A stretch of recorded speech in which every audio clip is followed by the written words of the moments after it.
আসসালামু আলাইকুম এভরিওয়ান। বিনিয়োগ ইন বিডি স্টক চ্যানেলে আপনাদের সবাইকে স্বাগতম।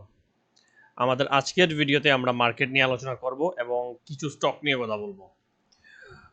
আজকে হচ্ছে আপনার মঙ্গলবার 11 তারিখ এবং 11 আগস্ট আজকে মার্কেট নিয়ে আলোচনা হবে। প্রথমে এখানে আমার চ্যানেলের নাম আছে এবং হোয়াটসঅ্যাপ নাম্বার দেওয়া আছে। যদি আমাদের গ্রুপে অ্যাড হতে চান তাহলে এখানে মেসেজ দিবেন। আচ্ছা, প্রথমেই চলুন আজকের মার্কেটটা দেখে আসি। আজকে মার্কেট প্রায় 60.58 এর উপরে ছিল, 58 পজিটিভ এবং 1100 কোটি ভলিউম। ভলিউম ঠিকঠাক আছে, পয়েন্ট ঠিকঠাক আছে, মার্কেট কিন্তু মোটামুটি ভালো আছে। এবং মার্কেট নিয়ে ডিটেইলস আলোচনা আমি কাল পরশু আরেকটা ভিডিওতে করব। আজকে বেশি সময় নষ্ট না করে আমি একটা স্টক নিয়ে আলোচনা করতে চাই। এবং এখানে আপনারা দেখতে পাচ্ছেন টেক্সটাইলে আছে, টাকা লেনদেন ভালো হচ্ছে, ইঞ্জিনিয়ারিং ব্যাংক, এবং এখানে এই জিনিসগুলোই আবার দেখতে পাচ্ছেন। আর এছাড়া আপনি এইখানে যদি আমরা দেখি তাইলে ইন্ডেক্স নিয়ে যদি আলোচনা করি তাহলে ইন্ডেক্স আসলে এটা একটা সাইডওয়েজ প্যাটার্ন। আমরা এটা বারবার বলে আসছি, আমি আগের প্রতিটা ভিডিওতে বলে আসছি যে সাইডওয়েজ মার্কেট আমরা দেখতেছি, অর্থাৎ একই জোনের ভিতরে একই জায়গায় মার্কেট আটকে আছে।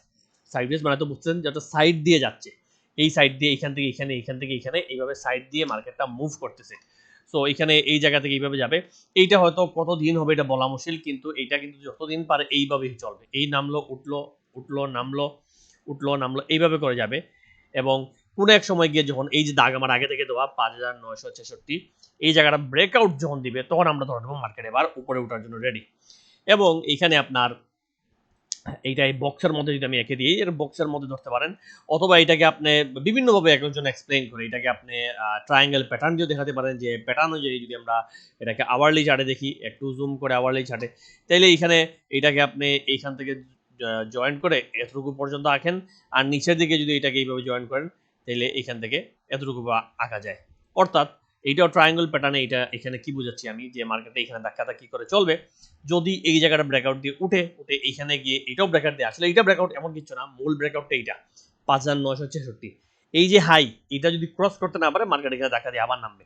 আর নিচে এসে যদি এই জায়গাটা ব্রেকআউট করে, অর্থাৎ এই জোনটা আমি বলছি 5,780, এটা আমার গ্রুপে বলা, যে 5,780 যদি ভাঙে তাইলে কিন্তু রিস্ক আছে। তো আশা করি এবার আর এই জোনে নামবে না। এই যে দাগটা 5,780 যদি আমি আঁকি, এখানে এক্সাক্ট দিতে পারতেছি না, এইটা ধরেন, তো এই দাগটা ভেঙে যদি নামে তাইলে কিন্তু মার্কেটে সেল আসবে, তখন সেল দিতে হবে। তখন আমরাও কিন্তু সেল দিব, আমাদের স্টক হাতে অনেকগুলো আছে যেগুলো আমরা সেল দিয়ে বেরোয় যাবে। এবং আমরা কিন্তু গত কয়েকদিন এই লালের মাঝে কিনছি, আপনারা জানেন কিনা যে না, আমরা সবুজ মার্কেটে কিনি না।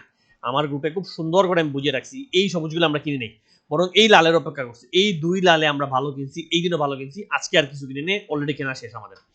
সো কাল পরশু যদি এইখানে ব্রেকআউট দিতে পারে তাহলে সাথে আসি, হোল্ড করবো, বাড়বে। নইলে এখান থেকে নামার সিগন্যাল পেলে এখানে কিছু সেল করে প্রফিট নিব, অথবা কেনা দামে ক্যাশ করবো। মূল টার্গেট হচ্ছে আমার হাতে যেন এখন 50-50 ক্যাশ থাকে। অর্থাৎ 50 না, আজকের ডেটে তো আসলে 50 না, আজকের ডেটে আমাদের হয়তো 80% 90% ইনভেস্ট করা। মার্কেট এখান থেকে নামা শুরু করে তাহলে আমি 50% ক্যাশ করে ফেলবো। এই জিনিসটা বুঝেন, রিস্ক ম্যানেজ করা চলাটা খুব জরুরি। আমার এইখান থেকে মার্কেট নামার সিগন্যাল পেলে আমার উচিত কিছু ক্যাশ করে ফেলা। আচ্ছা, এখন চলেন এখান থেকে আমরা প্রথমে, এটা হচ্ছে স্বাভাবিক, এটা আমার চ্যানেল, আপনারা দেখতে পাচ্ছেন। চ্যানেল যারা নিয়মিত ভিডিও দেখেন বা দেখতে চান সাবস্ক্রাইব করে রাখবেন, তাহলে চ্যানেলের ভিডিওগুলো পাবেন। নিয়মিত দেখেন না তাই হয়তো ভিডিও পান না। এবং আপনারা অনেকে দেখা গেছে আমি যে স্টক নিয়ে আলোচনা করছি 2 দিন আগে, সেইটাই কিন্তু আবার রিকোয়েস্ট করতেছেন। এবং যেহেতু আমি সেদিন বলছিলাম যে আপনারা রিকোয়েস্ট করেন এবং আপনাদের অভূতপূর্ব সাড়া পেয়েছি, এবং আমি খুবই খুশি। এবং আমি আপনাদের এই যে এই ভিডিওতে আপনারা যারা যারা কমেন্ট করছেন প্রত্যেকের কমেন্ট পড়ছি, এবং ইচ্ছে আছে প্রতিটা স্টক নিয়ে আলোচনা করার। তবে সেইখান থেকে আমি দেখলাম যে অনেকগুলো স্টক নিয়ে অলরেডি আলোচনা করে ফেলছি। এইখানে আপনি গিয়ে দেখেন, এইখানে কয়েকটা স্টক আলোচনা আছে। ওরিয়ন ফার্মা, এখানে পুরো একটা ভিডিও বানাইছি ওরিয়ন ফার্মা নিয়ে, সেটা আবার অনেকে জিজ্ঞেস করছেন। বিডি ফাইন্যান্স নিয়ে এখানে বলছি, এগুলো চেক করে আসতে পারেন। এছাড়া এই যে এখানে আপনার ইন্স্যুরেন্স সেক্টর নিয়ে আলোচনা আছে, BSC, ML dyeing, water chemical, এগুলো দেখেন আলোচনা হয়েছে। এখানে ফার্স্ট প্রাইম, এনবয়, আরো অনেক। এখানে আমি দেখেন বাই করতে বলছিলাম এই স্টকে, সম্ভবত বিএসসি, পিএলজি, কনফিডেন্স ইভেন্ট, এগুলো কিন্তু নিয়মিত বাই করার মতো শেয়ার বলে যায়। এই ভিডিওর ভিতরে গেলে আপনি নিচে দেখবেন এখানে বিএসসি, পিএলজি, কনফিডেন্স ইভেন্ট দুইটা শেয়ার বাই করতে বলছে। আচ্ছা, এই ভিডিওতে প্রথমেই ডিবিএইচ ফার্স্ট বাই করতে বলছি। এখানে প্রতি ভিডিওতে আমি আমার কিছু প্রফিট কি করছি, গ্রুপে কি করছি, এগুলো কথা বলি, প্লাস স্টক সাজেস্ট করি। আপনি এই ভিডিওটা কেউ দেখেনি নাই, এখানে দেখেন ডিবিএইচ ফার্স্ট মিউচুয়াল ফান্ড, ভিডিওর প্রথমেই কিন্তু বাই করতে বলা, ভিডিওর প্রথমেই। তো ডিবিএইচ ফার্স্ট একটু দেখে আসি কি অবস্থায়। ডিবিএইচ ফার্স্ট নিয়ে অনেকেই মিউচুয়াল ফান্ড বাড়লো এবং অনেকে বলেন ভাই মিউচুয়াল ফান্ড কিনি নেই। তো আমি আমার পাবলিক ভিডিওতে মিউচুয়াল ফান্ড অনেক আগেই দিয়ে রাখছি, এবং 470 ছিল ওই দিন। যদি আপনি ভিডিও দিকে দেখে আসেন, এখানে আপনি ভিডিওর ভিতরে এই যে এটা কোন ভিডিও, এই যে মে মাসের স্টক নিয়ে এখানে আলোচনা করছি, বাই ডিবিএস ফার্স্ট, প্রথমেই বলা টাকা ভিডিওর ভিতরে গিয়ে আপনারা দেখা যান 470 দিন। তো আপনি এই জায়গায় যদি কিনতে পারতেন, এইগুলো জায়গায় 470 কিনলে এটা আসলে গেইন দিল কতটুকু, এইখান থেকে এখানে প্রায় 30% গেইন দিছে। এবং শুধু যে মানে 30% এটা না, এটাও কিন্তু আমি এর আগে একবার টার্গেট দেখিয়ে দিয়েছিলাম, আপনাদের মনে আছে কিনা আমি জানি না। ডিবিএইচ ফার্স্টটা মূলত ছিল আমার মে মাসের স্টক, মানে মে মাসে আমরা তো 5টা থেকে 10টা স্টক সাজেস্ট করি, আপনারা জানেন। মে মাসে কিন্তু ডিবিএইচটা দেখেন এক্স্যাক্ট এই 430 থেকে 450 কিনতে বলছি, টার্গেট 6 টাকা, এবং এক্স্যাক্ট 6 টাকা টাচ করে নামছে। এটা হাইয়েস্ট কত গেল, 6 টাকা 30 পয়সা, অর্থাৎ এই জোন 6 টাকার প্লাস মাইনাস, আমাদের বলা থেকে 6 টাকা প্লাস মানে 6 টাকার হালকা নিচে বা হালকা উপরে, এবং এখানে আরামসে সেল দেওয়ার সুযোগ আসছে। সো মানে এই কথাগুলো কিন্তু মানে অনেকে বিশ্বাস করে না, কিন্তু একটা স্টক আপনি একটু অপেক্ষা করেন, মে মাস যদি আপনি অপেক্ষা করতে পারতেন, এই যে মে মাসের এই জায়গায় আমরা মেল মূলত এই জায়গায় সেল দিয়েছি, কারণ মেতে কেনার পর এক সপ্তাহে আমরা এটা হচ্ছে প্রায় এখান থেকে যদি ধরি প্রায় 17-18% প্রফিট পাইছিলাম, তাই আমরা বলছিলাম সেল দিয়ে দেন, দিয়ে আবার এগুলো জায়গায় কিনেন। তো অনেকে এখানে কিনছেন, আবার ওইখানে এই জায়গায় সেল দিতে পারেন নাই, এবং যারাই সেল দিতে পারেন নাই বা আবার কিনছেন তারা কিন্তু এখান থেকে একটা বড় প্রফিট, এখানে প্রায় 33% প্রফিট। এবং হিসাব করে দেখেন এটা কতদিন লাগলো, 21 মে, 21 জুন, জুলাই, এখানে জুলাইতে প্রায়, তো জুলাই এই লাস্টে প্রফিট দিয়ে দিল, অর্থাৎ 2টা মাস বসলে 30-40% প্রফিট যে করা যায়, এইটা আপনার সামনে সামনে মানে পাবলিক ভিডিওতে বলা, এমন না যে লুকায় বলছি, পাবলিক ভিডিওতে বলে আপনি জাস্ট স্টকটা দেখতেছেন না। কারণ হচ্ছে কি, কারণ এখানে তো অনেক কিছু আলোচনা করি স্বাভাবিকভাবেই ভাই, এগুলো ওপেন ভিডিওতে আপনারা ডাইরেক্টলি মুখে তুলে আমি স্টক দিব না, মুখে তুলে স্টক হচ্ছে আমার প্রাইভেট গ্রুপে আমি দিচ্ছি। এইখানে অনেক স্টক নিয়ে আলোচনা, মুখে তুলে এখানে ওপেনলি বলাটাই আসলে ঠিক না, কারণ ওপেনলি বললে এটা নিয়ে অনেক সমস্যা হয়, এবং এই কারণ এইগুলো ওপেনলি বললে শত্রু আসলে তৈরি হয়। কিভাবে আমি বলি, গত ভিডিওতে আমি এখানে এটা আমার ফ্রি হোয়াটসঅ্যাপ গ্রুপ আপনাদের বলছিলাম যে এই ভিডিওতে এই যে যেটা আমি টাকা দিয়ে শিখলে, এখানে ওপেনলি অনেক কিছু মানে মার্কেটের কিভাবে আমরা আলোচনা করি, বিভিন্ন প্যাটার্ন নিয়ে আমি ফ্রিতে আলোচনা করছি, যেগুলো আসলে মানুষ ফ্রিতে বলে না। তো আলোচনা করার পর আসলে এখানে ফ্রি গ্রুপ তো আপনারা জানেন, আমার 2টা গ্রুপ, একটা ফ্রি হোয়াটসঅ্যাপ আর একটা হচ্ছে পেইড গ্রুপ। ফ্রি গ্রুপে দেখেন অনেকে লাস্টের দিকে জয়েন করতে পারতেছেন না, এখানে অনেকে বলছে ভাই লিঙ্কে ঢুকে যাচ্ছে না। এটা আসলে কি করছে আমি বলি, এই গ্রুপটায় অনেকে র্যান্ডম পাবলিক রিপোর্ট মারছে, কিছু আছে হয়তো শত্রু আমি জানি না, রিপোর্ট মারছে, রিপোর্ট মারা হয়েছে কি গ্রুপটা সাসপেন্ড করে দিছে কিছু সময়ের জন্য। তো যাই হোক, পরে আমি হোয়াটসঅ্যাপের সাথে কথা বলছি, কথা বলে এটা নিয়ে মেসেজ আলোচনা করছি, এবং স্বাভাবিকভাবে যদি ভুল কিছু না থাকে তারা তো আর বন্ধ রাখার কিছু না, তারা এটা খুলে দিয়ে দিছে। তো চাইলে এখন আপনারা জয়েন করতে পারবেন আবার, ওই সময়টা আসলে ওই একদিন সম্ভবত জয়েন করতে পারেন নাই, এর জন্য আসলে এই কদিন একটু ব্যস্ত ছিলাম। তো এখানে আসলে বাস্তবতা এটাই হয় যে আপনি ভালো কাজ করবেন, কিন্তু কিছু মানুষ আপনার ভিতরে লেগেই থাকবে, তারা চায় না আপনি ভালো কাজ করেন, করলে সাধারণ মানুষ তো শিখে যাবে, সাধারণ মানুষ শিখুক এটা অনেকেই চায় না। যাই হোক, আপনারা যারা সাপোর্ট দিবেন আমি খুশি, ঠিক আছে, একটু খেয়াল রাখবেন, গ্রুপে ঢুকতে পারবেন। আচ্ছা, এরপরে দেখেন আরেকটা জিনিস, এই জিনিসটা দেখেন ভাই, এই গালাগালি করে লাভ নেই, পুরো ইউজলেস টাইম। আপনারা যদি আমি এইখানে এই সুইচে ক্লিক করি, তাহলে কিন্তু আপনি পুরোপুরি পার্মানেন্ট আমার চ্যানেল থেকে ব্যান হয়ে যাবেন। ব্যান না, আসলে আপনার কমেন্টার করতে পারবেন, অর্থাৎ আপনি আমার ভিডিও দেখবেন, আমার ভিউ হবে, সমস্যা কিছু নেই, আপনি জাস্ট কমেন্ট করতে পারবেন না। তো এগুলো নেগেটিভ জিনিস ছাড়েন, মানে খারাপ জিনিস ছাড়েন, আপনার নাম ফটো সব দেওয়া, আপনি এখানে গালাগালি করতেছেন, এটা তো মানে থার্ড ক্লাস একটা জিনিস। আর আমি ভিডিওতে কি বলতেছি না বলতেছি আপনারা জানেন, আমি কি বাটপারে কিছু বলতেছি, কোর্স সেল করতেছি, কিচ্ছুই না, নাথিং। জাস্ট একটা পেড গ্রুপ 1,000 টাকার বিনিময়ে, এমন না যে 10,000 20,000 করতেছি, এগুলো অনেকে আছে করে, বা বলতেছি না যে হোল্ড হবে বাড়বেন ফাটাফাটি, এরকম কিছু বলি না। তো এগুলো একটা খেয়াল করবেন ভাই, এগুলো জিনিস বেকার ইউজলেস কমেন্ট করিয়েন না। আর অনেকে পার্সোনালি মেসেজ দেন, আমি এটাও বলি, দেখেন মেসেজ দেওয়াটা দেখেন 99+ মেসেজ, আমার মানে মেসেজ আনলিমিটেড 99+ কি, এখানে আসলে হোয়াটসঅ্যাপ 99-র উপরে গেলে আর দেখাই না, হিসাব দেখায় না। তো হইতে পারে 200+ মেসেজ হয়ে গেছে, আমি জানিও না। আমার জাস্ট অগাস্ট গ্রুপের যারা জয়েন করছেন তাদের নামের সামনে অগাস্ট লেখা থাকে, তো অগাস্ট দেখলে বুঝি আমার গ্রুপে, আমি তাদের রিপ্লাই দিই। আর বাকি এত মেসেজ আমি রিপ্লাই মানে চাচ্ছি দিতে, কিন্তু সময় সুযোগে পাচ্ছি না। তো এই জিনিসটা একটু বোঝার চেষ্টা করেন, পার্সোনালি আমার মেসেজ না দিয়ে আপনার ইউটিউবে কমেন্ট করেন, সেইটার কিন্তু রিপ্লাই আপনার ঠিকই পাবেন, বা সেগুলো আমি ভিডিও বানাই, হোয়াটসঅ্যাপে আমি দেখিও না, এই সময়টা নেই। তো এটা একটু খেয়াল রাখবেন। এটা গেল। আচ্ছা, এইখানে এইটা তো চ্যানেল, আচ্ছা এইটা আলোচনা করলাম, এখন চলেন আমরা আরেকটা কমপ্লেন অনেকে করেন, আচ্ছা এটা পরে বলতেছি, আগে চলেন একটু 2টা স্টক নিয়ে আলোচনা করে আসি। আমার একটা স্টক নিয়ে আপনারা অনেকে রিকোয়েস্ট করছেন, আমি সেইটা নিয়ে আসলে আলোচনা করতে চাই নাই, কারণ হচ্ছে আরডি ফুডটা আসলে আমার গ্রুপে কেনানো, সত্যি কথা আপনারা বলে দিই।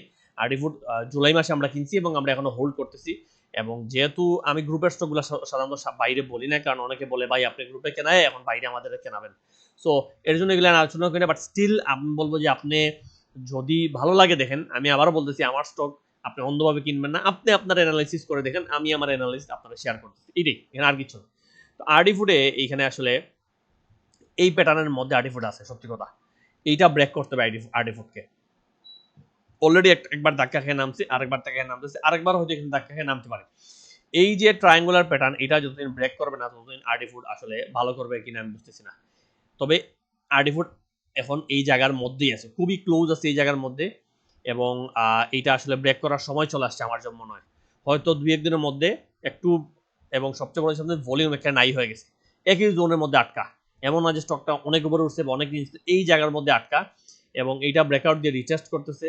এখানে আর্টিফুড যে কোনো সময় এখানে আস্তে আস্তে উঠে উঠে উঠে এই জোনটা ব্রেকআউট করলেই বুম মারবে। এবং আমি বলবো যে আপনি এখানে অল্প অল্প করে কিনেন, একদিনে বেশি কিনেন না। একটা স্টপ লস রাখতে হবে, এইটা হচ্ছে স্টপ লস 25.70 তার স্টপ লস। এইটা হচ্ছে এখান থেকে কত পার্সেন্ট লস আমি দেখাই। স্টপ লস যদি কালকেও কিনেন, স্টপ লসটা মাত্র 5%, 5.5% দেখেন, 5.5% তো কিচ্ছুই না। 5.5% স্টপ লসে আপনি চাইলে স্টকে ঢুকতে পারেন। এটা আমি আবারও বলতেছি, আমাদের আছে। আপনি যদি মনে করেন না ভাই আপনি কালকে সেল দিয়ে দিবেন, তাহলে কিনিয়েন না। আপনার ইচ্ছা আপনি কিনবেন, না কিনলে নাই। আমি জাস্ট স্টকের অবস্থা কি সেটা জানাচ্ছি। এটা স্টপ লস ধরি আমি আপনাকে দেখাই দিই পুরো ডিটেলস। এই জায়গায় স্টপ লস ধরেন আর্টিফুড, এই যে 25.70টা এই ক্যান্ডেলের নিচে, এটা হচ্ছে আমার ধারণা মোটামুটি স্ট্রং ক্যান্ডেল। এর নিচে মনে হয় না যাওয়া উচিত, আর এর নিচে গেলে সেল দিয়ে দিবেন। এখানে আমার দেখেন, আমার অ্যানালিসিস করা স্টক আপনি তখনই কিনবেন আপনি যদি নিয়ম মানেন, নইলে কিনিয়েন না। আপনি যদি বলেন ভাই আমি স্টপ লস মানি না, এগুলো বিশ্বাস করেন না, তাইলে প্লিজ দয়া করে শুধু এই স্টক না, কোনো স্টকে কিনিয়েন না।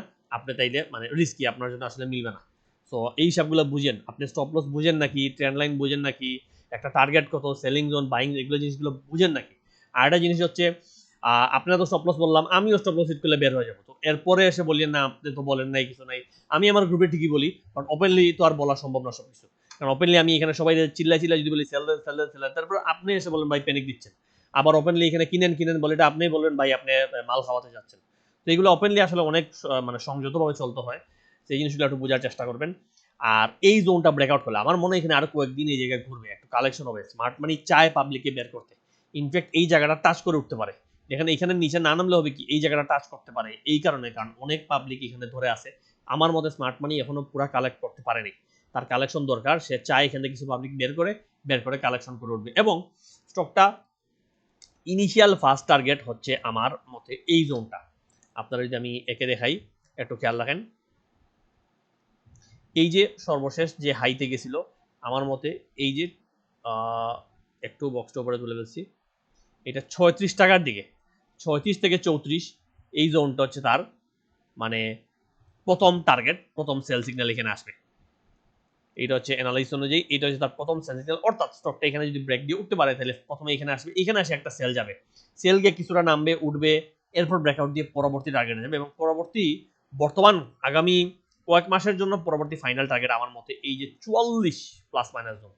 আপনি যে 44টা ধরেন, আরেকটু উপরে তুলি, 44 থেকে 43, 42 থেকে 44 এই জোনটা ধরেন, 42 টাকা থেকে 44 টাকা পর্যন্ত এই জোনটা তার সেলিং জোন। এই জায়গায় আসলে পরবর্তীতে স্টক যাবে। তো এখানে যদি আপনি এইখান থেকে কত, এটা দাম কত, 27.30, 27.30 যদি কিনতে পারেন, তাহলে 27.30 আজকে 27.30 কিনতে পারলে 36 পর্যন্ত, 35 পর্যন্ত আপনি 28%, 30% প্রফিট পাবেন। আর যদি 24 পর্যন্ত ধরে রাখতে পারেন, তাইলে কিন্তু স্টকটা প্রায় 50% প্রফিট দিয়ে দিবে। হিউজ কিন্তু 50% আপনি আগামী 6 মাস ধরে পাইলেও সমস্যা কি আমারে বলেন। আপনি গত 6 মাসে কোন স্টকে 50% পাচ্ছেন? তো 50% এর আশায় আপনি একটা স্টক 6 মাস ধরে, সমস্যার কিছু নেই। 10 লাখ টাকায় বসে থাকেন 6 মাসে 5 লাখ, সমস্যা কি? আর পোর্টফোলিও যদি বড় হয়, পোর্টফোলিও আপনার কয়েক কোটি, তাহলে 1 কোটি টাকার স্টক কিনলে সেইটা যদি 6 মাসে 50%ও দেয়, তাহলে 50 লাখ। 50 লাখ তো ভাই মানে 6 মাসে আপনি যাই করেন ইনকাম করা সম্ভব না। তো আসলে পোর্টফোলিও বড় হইলে এই স্টকগুলো আরামসে কিনা যায়। যারা পোর্টফোলিও বড় তাদের আমি খুব সুন্দর করে হ্যান্ডেল করতে পারি। কারণ তাদের কথা হচ্ছে ভাই আমার পোর্টফোলিও বড়, কয়েক কোটি টাকা, আপনি আমার 10% স্টক দিলেও সমস্যা নাই। আপনি 10% বাড়ে এরকম একটা স্টক দেন, আমি 1 কোটি কিনবো, 10% মানে 10 লাখ, খুব ইজি। বাট ছোট পোর্টফোলিও হইলে অনেকে আমরা রিস্ক নেই যাতে বেশি লাভের আশায়, বাট তখন আর সমস্যা। স্টক মার্কেট আসলে ছোট পোর্টফোলিওর জায়গাই না, স্টক মার্কেট বড় পোর্টফোলিও মানুষের জায়গা। বাস্তবতা এটা মানে গায়ে লাগানোর কিছু না, সত্য জিনিস। এবং দেখেন আর্টিফুড নিয়ে আমি আরেকটু ডিটেলস বলি, যেহেতু আজকে কথা বলতেছি ডিপভাবে। আর্টিফুডটা এখানে আপনি ধরেন এটা এইভাবে যাবে, আমি বলি একটু একে দেখাই। এইটা এখানে প্রথমে এখানে গিয়ে একটু এরকম করবে, এরপর হয়তো এখানে যাবে, এবং এখানে গিয়ে তার একটা ইনিশিয়াল সেল আসবে, এরকম উঠানামা হয়তো করবে, করে এরপর ফাইনালি এই জায়গাটা আসবে। এইখানে গেলে একটা হিউজ সেল আসবে, বাট সেল আসলে ওইটা টানা নামবে না, এরকম করবে, ঘোরাফেরা করবে, স্টকগুলো ঘোরাফেরা করে করে করে হয়তো কিছুটা নামতে পারে, ধরেন তখন নেমে আবার এই জায়গায় আসতে পারে, এবং এই জায়গায় যদি আসে তাহলে এখান থেকে আবার তার ফাইনাল গন্তব্য আমার মতে যেটা হচ্ছে আমি 2027-এর মধ্যে পেতে পারি, সেটা হচ্ছে এই জায়গাটা, এই যে 55-56 এই জোনটা আমার মতে 8 ফুটের 2026-27-এ ফাইনাল গন্তব্য হতে পারে। এটা একটু খেয়াল করেন, কারণ স্টকটা কিন্তু তার বটম কনফার্ম করে উঠতেছে, বটম ব্রেকআউট দিয়ে, বটম ব্রেকআউট করে বটম টাচ করে স্টক যেগুলো উঠে সেগুলোতে বড় আপ ট্রেন্ড থাকে, এবং আমার বিশ্বাস এই স্টকটার জন্য আরো বাড়বে। আচ্ছা, তাইলে যদি এখন এই জোনটা কি হবে একটু খেয়াল করে দেখেন, এই জোনটা হবে এই জায়গাটা তার ফাইনাল সেলিং জোন যাবে আমার মতে 60+ যাবে, 60-এর 60 পর্যন্ত যেতে পারে, তবু আমি একটু কম সেভ ধরলাম 55, ধরেন এই যে 55-56 এই জায়গাটা পর্যন্ত স্টকটা কিন্তু 26-27-এ চলে যাবে।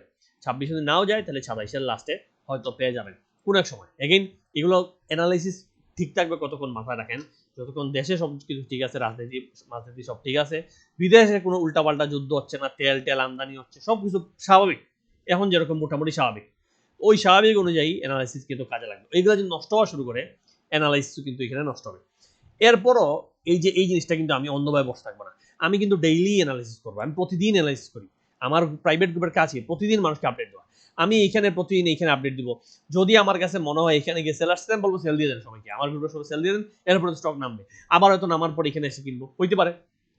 লজিকগুলো বোঝার চেষ্টা করেন, আমরা কিন্তু একটা স্টক এখানে যাবে এই আশায় এখানে পোর্টফোলিও সব টাকা ঢুকে আগামী 2 বছরের জন্য বসে থাকবো না, কারণ যে কোনো স্টকের মুভমেন্ট যে কোনো সময় নষ্ট হয়ে যেতে হতে পারে। আমি তো অ্যানালিস্ট, আমি তো গ্যামলার না, আমি তো কোনো পীর বাবা দরবেশ বাবার না যে ভিতরে সব কিছু জানি।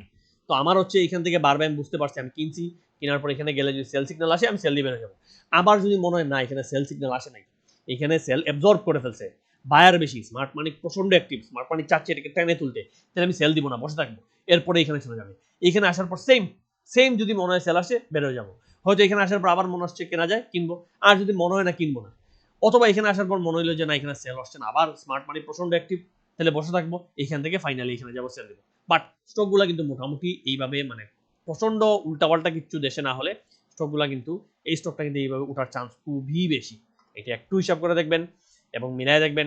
এইখানে আঁকার উদ্দেশ্য হচ্ছে আপনাকে একটা গাইডেন্স দিয়ে দেবো, আপনি যাতে আগামী কয়েক মাস কিভাবে প্ল্যানিং করবেন সেটা সাজাতে পারেন, আর কিছু না। আর প্রাইভেট গ্রুপে আমি যেটা করি সেটা হচ্ছে বারবার বলতে থাকি, আমার এই যে নিচে আসছে এখানে বারবার বলতে আছে ভাই কিনতে পারেন, তবে এখানে বাড়ার পর আমি আর বলবো না, আমি হচ্ছে যখন আমার স্টকটা নিচে থাকে তখন আমি কেনার জন্য বলি, বাড়ার পর সেটা নিয়ে আসলে কেনার রিস্ক বেশি, এগুলো জায়গায় আমি যাই না। সর্বশেষ বলবো, ভিডিওটা একটু লম্বা হয়ে গেছে, আর আজকে আর আলোচনা করতেছি না, পরবর্তী ভিডিওতে করব। আর ফাইনালি বলবো ভাই, আমার ভিডিও দেখে কালকে অন্ধভাবে গিয়ে কিনতে বসেন না, যে অমুক ভাই বলছে তাইলে ফাটাই কিনি, এই ভুলটা করিয়েন না। কালকে যান মার্কেটে, আপনার মনে হইলে আপনি ওইটা অ্যানালাইসিস করেন, আপনিও দেখেন ফান্ডামেন্টাল সব কিছু দেখেন, অ্যানালাইসিস করেন, করে আপনার মনে হইলে অল্প স্বল্প কিনেন, কয়েকদিনে ভাগ করে কিনেন, একদিনে লাভ দিয়ে পুরোপুরি কিনেন না, এই ভুলগুলো করিয়েন না, যে একদিনে আমি 10 লাখ টাকার শেয়ার কিনে ফেলছি, এটা প্রচন্ড ভুল। একটা শেয়ার একই জোনে বারবার ঘুরতেছে, আপনি কেন একদিনে কিনবেন? এই শেয়ারটা এখানে কত দিন ঘুরলো একটু খেয়াল করে দেখেন, একই জায়গার মাঝে শেয়ারটা কিন্তু ঘুরতেছে, তো আপনি কেন এখানে একই জোনে কত দিন ধরে আছে, তো আপনি একদিনে কেন 10 লাখ টাকা কিনবেন? এই জিনিসটা একটু বুঝেন, ভালো করে বুঝলে ইনশাল্লাহ মার্কেটে প্রফিট করবেন। আর অগাস্ট মার্কেট গ্রুপ আমাদের চলতেছে, যদি জয়েন করতে চান কোনো দরকার হয় তাহলে এখানে মেসেজ দিয়ে যোগাযোগ করতে পারেন। আজকের জন্য এতটুকুই, ভালো থাকবেন, আসসালামু আলাইকুম।